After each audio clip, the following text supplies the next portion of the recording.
Hello everyone, আমি রিয়া চলে এসেছি আবারও একটা নতুন ব্লগ নিয়ে। তোমরা তো জানোই কাল সন্ধ্যেবেলায় আমরা গোয়া এসে পৌঁছেছি। আজ গোয়াতে প্রথম সকাল, এখন ওই 9টা বাজে। টানা 2 রাত আর 3 দিন জার্নি করার পর আমরা এতটাই টায়ার্ড ছিলাম যে ঘুম থেকে উঠতে উঠতে অনেকটা লেট হয়ে গেছে। আর আমাদের ব্রেকফাস্টের টাইম রয়েছে 10টা পর্যন্ত, আর এইদিকে গাড়ি আসার কথাও ওই 10টার সময়। চলো আগে ব্রেকফাস্টটা করে নেওয়া যাক। তো আজ এখানে ব্রেকফাস্টে রয়েছে, এখানে রয়েছে চা আর কফি, তারপর এখানে রয়েছে এটা বড়া আর ইডলি, আর এটা রয়েছে সাম্বার, এখানে চাটনি, আর তার সাথে ব্রেড বাটার আর জেলিও রয়েছে। তো আমি যেহেতু ইডলি খাবো না তাই জন্য এখানে নিয়ে নিয়েছিলাম ব্রেড আর বাটার। আর এইদিকে আমাদের গাড়ি এসে গিয়েছিল 10টার সময়, আর আমরা রেডি হয়ে নেমেছি 11টার সময়, অলমোস্ট 1 ঘন্টা লেট। তো আজ আমরা যাব নর্থ গোয়া। এখন আমরা প্রথমে যাচ্ছি ডলফিন ট্যুরে। তো হোটেল থেকে কিছুটা দূরে আসার পর আমরা চলে এলাম কোকো বিচে। এখান থেকেই বোটে করে আমাদের কিছুটা দূরে নিয়ে যাওয়া হবে ডলফিন ট্যুরের জন্য। তো বোটে যাওয়ার জন্য তার আগে আমরা টিকিট কেটে নিয়েছিলাম।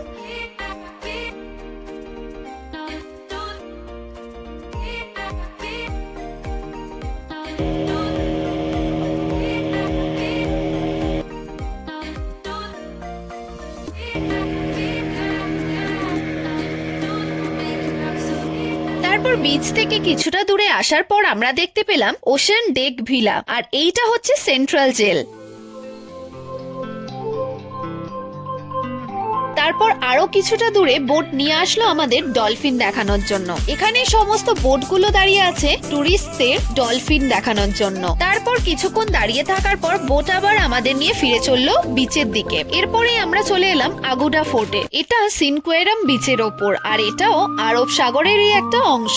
এই ফোর্টের মেন উদ্দেশ্য ছিল যাতে বহিরাগত শত্রুদের জাহাজ যেন কোনোভাবেই গোয়াতে প্রবেশ করতে না পারে। আর এই ফোর্টের নিচের অংশে সংরক্ষিত থাকতো স্বাদু জল, যেখান থেকে পর্তুগিজ নাবিকদের জলের ব্যবস্থা করা হতো। তারপর এখানে কিছুক্ষণ ঘোরাঘুরি করার পর আমরা আবার ফিরে চললাম গাড়ির জন্য, কিন্তু এখানে প্রচন্ড রোদ্দুর ছিল, তাই গাড়িতে ফিরে যাওয়ার আগে আমরা একটু জলপানও করেছিলাম, মানে ওই শরবত।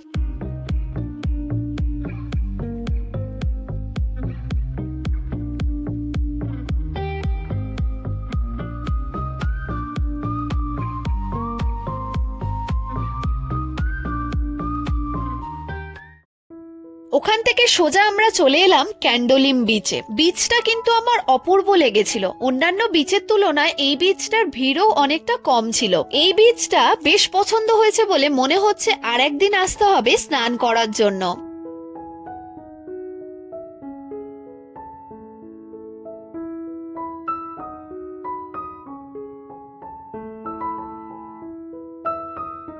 ওখান থেকে বেরিয়ে আমরা চলে এলাম কালাঙ্গুট বিচে। এই বিচটা আবার অনেকটাই ভিড়, চারিদিকে অনেক মানুষ রয়েছে, তার সাথে ওয়াটার অ্যাক্টিভিটিও এখানে দেখছি হচ্ছে। বিচে ঘুরতে ঘুরতে আমাদের খিদে পেয়ে গিয়েছিল, তাই আমরা চলে এলাম বিচের ওপরেই একটা রেস্টুরেন্টে। তারপর এখানে খাওয়া দাওয়া করতে করতে আমরা প্রায় 2 ঘন্টারও বেশি সময় এখানে কাটিয়ে ফেলেছিলাম।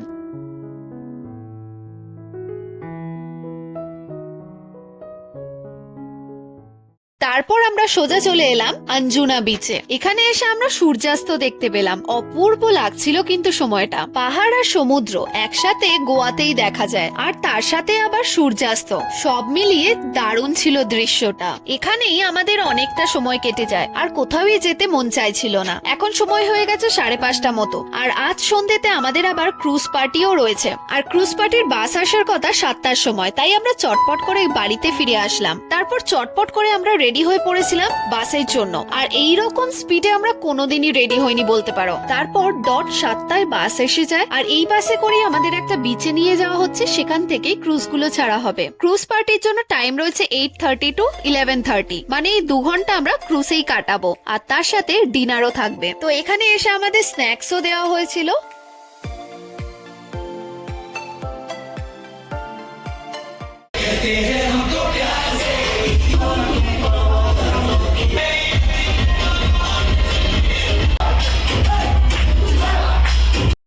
তারপর কিছুক্ষণ পর ডিনার দেওয়া শুরু হলো। ভেজ নন ভেজ সবকিছুই ছিল। তো চলো ডিনার গুলো করে নেওয়া যাক আগে।